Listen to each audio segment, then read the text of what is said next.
I am Muḥammad ibn Musa, and these are my brothers Aḥmad and al-Ḥasan. Together, the world came to know us as the Banū Mūsā Brothers, the sons of Musa ibn Shakir.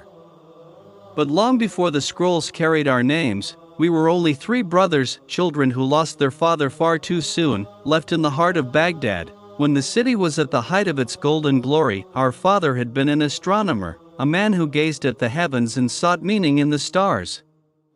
After his death, fate guided us into the care of Caliph al-Ma'mun, a man who saw in us what few others did, a hunger to know, to explore, to question.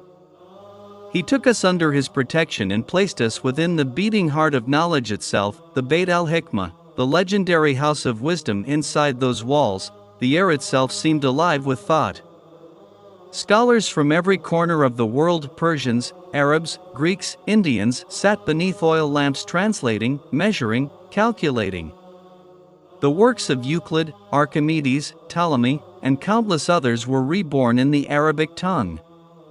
But we, the sons of Musa, did not want merely to repeat what they had written. We wanted to go further, to build what had never been built.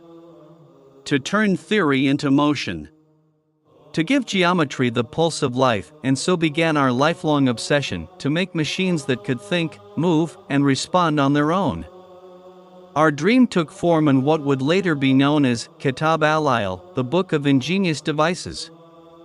Within its pages, we recorded 100 inventions, each one an attempt to capture the elegance of natural laws through mechanics and design. Our first creations were simple in appearance, but wondrous in principle.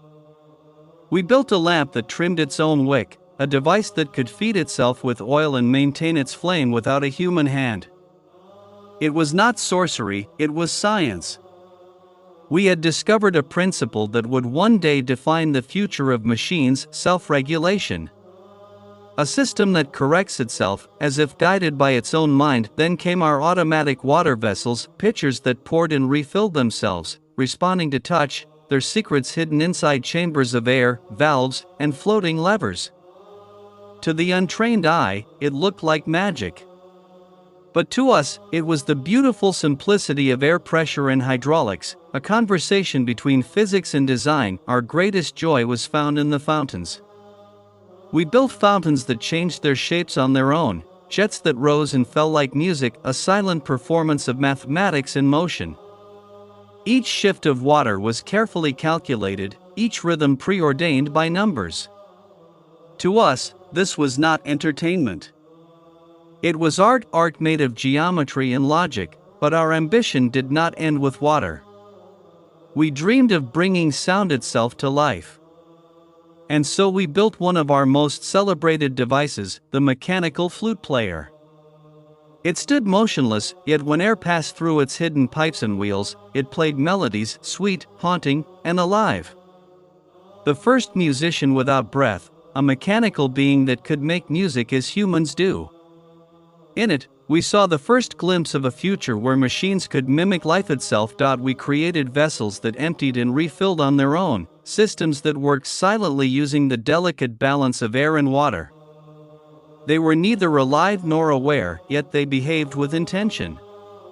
For every motion, we had written a rule; for every effect, a cause. That was our philosophy: mechanics is mathematics in motion. We were not content with invention alone. Our love for mathematics led us to study geometry, astronomy, and measurement. We improved upon Euclid's theorems, measured plane and spherical figures, and worked with the great mathematician al-Khwarizmi, whose algorithms would later shape the very foundations of computation. Together, we studied the earth, its curvature, and its distance from the heavens. For us, mathematics was the bridge between thought and the physical world, the key that unlocked creation itself. But behind all our machines and manuscripts lay a deeper belief. We saw invention as a reflection of divine order. To understand how water moves, or how air exerts pressure, was to glimpse the wisdom of the Creator. Each device we built, every lever, every wheel, every chamber, was a way to mirror that hidden harmony in the fabric of the universe. For us, engineering was worship through understanding, and yet, history has a way of forgetting its pioneers. Centuries passed. Our names faded from the tongues of scholars. But our ideas lived on.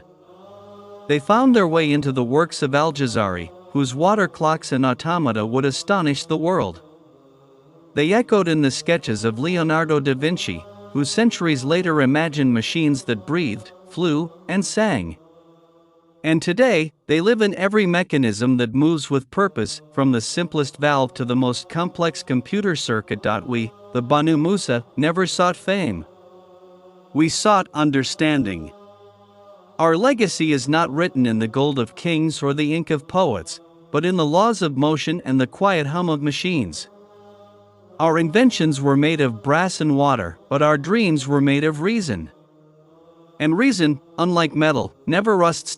So to those who carry the torch of science today, we say this: do not fear to question.